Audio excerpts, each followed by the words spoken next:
Hey guys, welcome back to the Live Life Simple Kitchen. My name is Brian, sometimes known as Retired at 40, and today I'm very excited because I'm going to try something that I have not tried for a while. I'm going to do some freeze-dried hamburger. I'm going to do some freeze-dried cheeseburgers. We're going to do them both raw, starting from raw freeze-dried and then reheated freeze-dried. We're also going to use our tray dividers today so we can have some grab-and-go hamburgers or cheeseburgers that we can make from scratch. I'm going to do all that, and I'm going to use some other freeze-dried ingredients from a couple years ago to do my cheeseburgers. So we're going to do all that coming up. Stay tuned.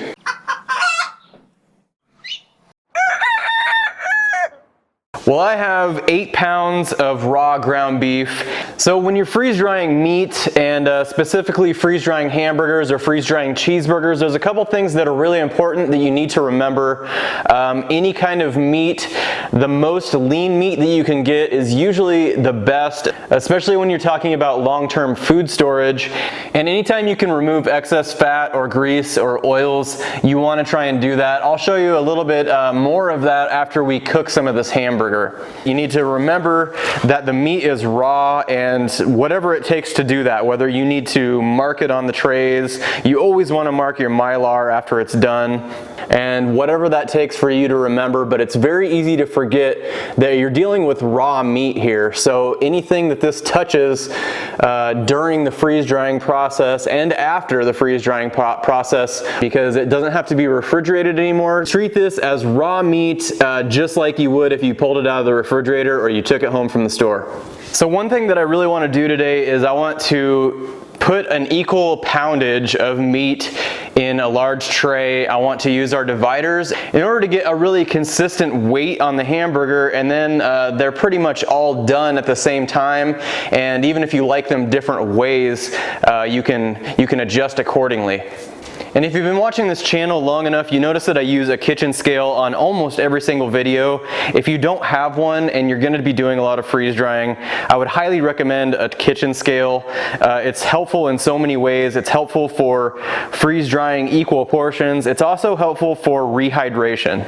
And then I'm going to put all of the meat today on pre-cut parchment from freeze drying supplies, because the parchment has a tendency to soak up extra fats, extra greases, and then it actually lets you separate whatever it catches from whatever you're freeze drying through the freeze drying process, and then of course after. So it looks like 3 pounds is the magic number for a large tray. I think this is about as high as you want to put this. So if I did my math correct, if you're doing 3 pounds per tray, we're using our tray dividers, we're cutting them into tenths. You should end up with just a little bit less than a 1/3 pound burger. And to me, that's a really good sized burger.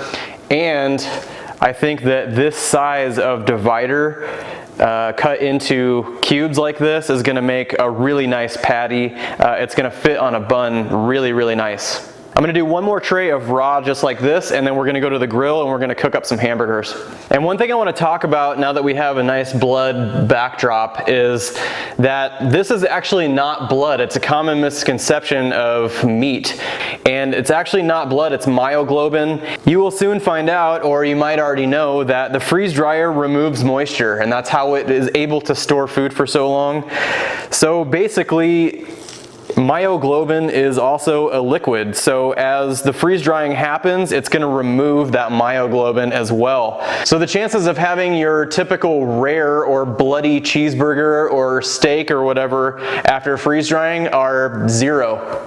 But the good news is, since all of the moisture is going to be removed from the meat, you can infuse it with anything you want, and we'll experiment with that when we rehydrate. But think of all the possibilities there are for infusing this meat with just different types of broths and beers, liquors, bourbons, all kinds of stuff. I mean, you can make your regular plain old cheeseburger into a gourmet burger now. It looks like we're gonna get 4 1/3 pound burgers out of the rest of what we have here. One thing I wanna talk about before we grill this is my choice in why I'm grilling instead of pan frying or something like that. The only thing that I don't like about pan frying is you're cooking it in its own grease, and it's gonna have a tendency to also hold that grease. Whereas with the grill, it's gonna shed some of it, and it's gonna be easier for us to remove that extra fat, oil, grease, etc. One thing that I do wanna point out also is that I'm trying to keep the patties pretty flat, and I want to make sure that they're all cooked evenly, mainly for the reason that I think it will rehydrate a lot better if it's all evenly cooked. One tip I can give when you're grilling is if you just push down a little kind of a divot in the center of the hamburger, it's gonna cook the center of the hamburger at the same time as the rest of the burger. And our indentation is gonna go down on the grill grate. That's gonna give us a nice even cook. 140 for medium rare. Well, under normal circumstances, I would say bring on that juicy stuff that's on the top, all that extra fat, myoglobin. But with freeze drying, we really want to get rid of as much of that as we possibly can. And the best way to do it that I have found is with a paper towel. And you just want to get both sides. And then I have also heard that people like to wash these with water. They actually just take them and rinse them off in the sink. It's just one extra step that you can take to make sure this is going to store properly and ideally last for 5-10 years. I let these rest for about 4 or 5 minutes so they would kind of finish cooking internally. Ideally, I try and get them to 145. That's pretty much perfectly medium rare. But you don't want to let them rest for too long because the grease will start to go back into the burger. We don't want that. I did rinse them off. I toweled them off again, and now we're going to go onto our tray. And I'm really excited to get this experiment going. The burgers look really good. And the next time I see you, we'll be making some freeze-dried cheeseburgers. And we're underway. I want to remind you to take a minute to subscribe if you have not already. Click the bell while you're there to get notifications of future videos that come out every Sunday at 8 a.m. And also do me a big favor and hit the like button if you found the video helpful. And if you're considering buying a freeze dryer and we helped you through that process in any way, please use our affiliate link. It helps us in keeping this YouTube content coming. It helps us with our Facebook and our MeWe social media group giveaways. We have one of those weekly. And it also helps us develop products for our freeze drying store, freezedryingsupplies.com. We have lots of accessories and supplies. So if you've seen anything in this video that you think would be helpful, it can be found there. It looks like the hamburgers only have about half an hour left in the freeze dryer, so I'm gonna put together a couple things that I have that I've freeze dried in the past. This cheese is actually one of the first things that I ever freeze dried, and you can see this is before I knew how to properly store cheese. It's just in a regular old food saver bag, but it still looks really good. No discoloration or anything. So I'm gonna give it a crack and see what this is like now. I'm actually gonna try and rehydrate it with some beer. And then I also have some freeze-dried tomato slices that I'm gonna throw on top, I think, while I'm cooking the burgers. And the last thing I have is some avocado. I think I'm gonna make some guacamole to throw on there as well. And our cheese is now taking a beer bath, and you have to be patient with cheese. In fact, when I first did cheese, I didn't think it actually worked to rehydrate because it took so long to rehydrate. So sometimes shredded cheese and other types of cheese, you almost need to let it sit overnight. And we're gonna take a little avocado, and there's actually 10 avocados in this jar. You can see how much it compacts down. I'm gonna rehydrate it with some lemon water, and that lemon is gonna keep it from turning brown like avocados and guacamole want to afterwards. And I think I just heard the pump turn off in the freeze dryer, so let's go check on our hamburgers. It said 30 hours and 41 minutes, and I got my moisture meter just to check and make sure. And the most important part we need to remember is that this is raw meat, which means all of this needs to be re-sanitized when we're done, as well as our shelf. The first thing I want to say is dividers for the win. Check that out. Perfect patties. They're a good size. There's plenty of hamburger there, and you can just grab and go. Nice solid cube, so that's awesome. It's exactly what I was going for. 4 patties are also fitting real nice in an 8x12 Mylar.